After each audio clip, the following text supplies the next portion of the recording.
The Department of Justice has not sent forth its so-called privilege log, so it's not explained yet why there might be certain redactions that have been made. I saw one document which was an email that was sent by Jeffrey Epstein to Ghislaine Maxwell, which was the forward of an email that he had received from some of his lawyers giving an account of a conversation between Epstein lawyers and Trump lawyers and others about what had taken place during that 2009 period. It was during the period of the 2009 investigation. And Epstein's lawyers synopsized and quoted Trump as saying that that Jeffrey Epstein was not a member of his club at Mar-a-Lago, but he was a guest at Mar-a-Lago, and he had never been asked to leave. And that was redacted for some indeterminate, inscrutable reason. I know it seems to be at odds with some things that President Trump has been saying recently about how he had kicked Jeffrey Epstein out of his club or asked him to leave, and this was at least one report that appears to contradict it. I want to walk through the kind of document that would make anyone in Donald Trump's orbit a little uncomfortable if it ever saw full daylight, especially inside the Epstein files. Here's the situation, and it's layered. Congressman Jamie Raskin got access to what the DOJ is calling the unredacted Epstein files. But here's the twist. They're unredacted from the already redacted version. And even those are still redacted in places. And then beyond that, there are reportedly millions more documents that either haven't been produced, were labeled non-responsive, or are sitting somewhere in a vault no one seems eager to open.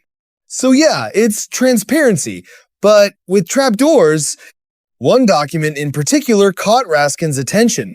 It was an email from Jeffrey Epstein to Ghislaine Maxwell, forwarding notes from lawyers about conversations that allegedly took place back in 2009 during the earlier federal investigation.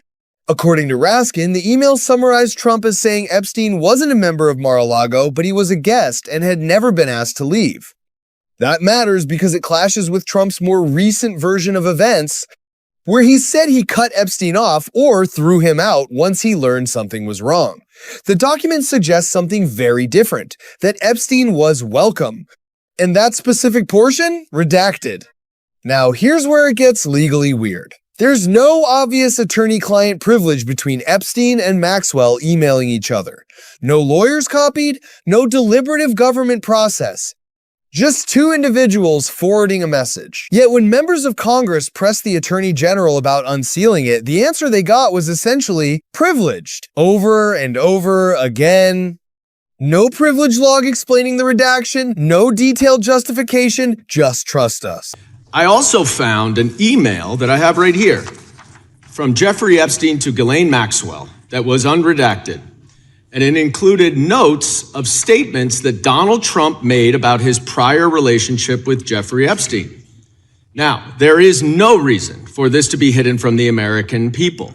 There is no privilege, there is no attorney-client privilege, and I see you're checking with your staff, and I can assure you, staff, this is not under attorney-client privilege because it was sent from Jeffrey Epstein to Ghislaine Maxwell. Will you commit to publicly providing the unredacted version of this so that the American people can understand the extent of Donald Trump's lies about his relationship with Jeffrey Epstein? You're about as good of a lawyer today as you were when you tried to impeach President Trump in 2016. Have you apologized for that in 2019? So will you unredact this? Will you were unredact lead this? counsel on that. Privileged. I'm asking you, will you unredact this? Privileged. Privileged, of course. I look forward to discussing this more.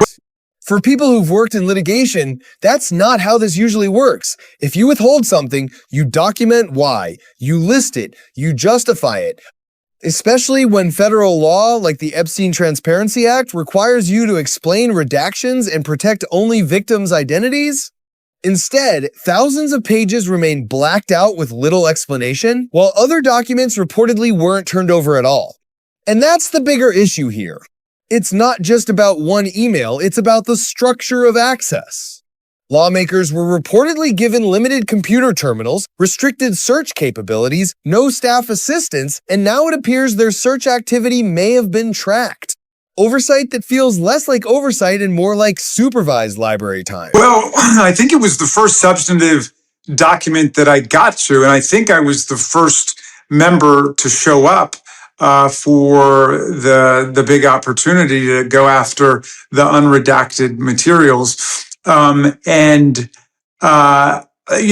are thousands and thousands of such documents in there. And it struck me immediately that it was at odds with what Donald Trump has been saying, because he's been saying, the minute I learned something went wrong, or the minute he stole one of my employees, or, the story changes, of course, but I sent him off, I cut him off and so on. And this would seem to contradict that. At least what he said in that telephone interview was quite the reverse, which is he was not a member of his club, but he was a guest at the club and he was never sent away. It sounds like he was always welcome there. And remember, they were best friends for more than a decade. So this whole process, Ben, has been set up as a massive cover-up. It's not designed to get at the truth. It's designed with just multiple layers of obfuscation and trapdoors so that it's going to be very difficult for us to arrive at any coherent sense of what actually took place, even in terms of the crimes being committed against girls and women, much less the big picture money relationships and power relationships that structured this conspiracy or these overlapping conspiracies. Yeah. Meanwhile, survivors are saying their own victim memos aren't in the released files. Prosecutorial memoranda from earlier federal cases appear missing. And the DOJ's explanation for withholding millions of pages? Duplicative or non-responsive. Which is interesting, because if something's duplicative, you can still produce it. The irony in all of this is that the administration has branded itself as the most transparent in history regarding these files. But what we're seeing instead looks more like a maze. Layers of redactions, missing logs, documents produced in silos, and legal claims that don't quite line up. Then there was the hearing itself. Instead of detailed legal explanations, much of the exchange devolved into personal jabs, including questioning whether Raskin was a real lawyer, which is a bold strategy, especially in a room where credentials are publicly searchable. Exactly the same way. On the privilege question, though, I would just take your point, which is right one step further, which is that federal law trumps any state privilege in any event.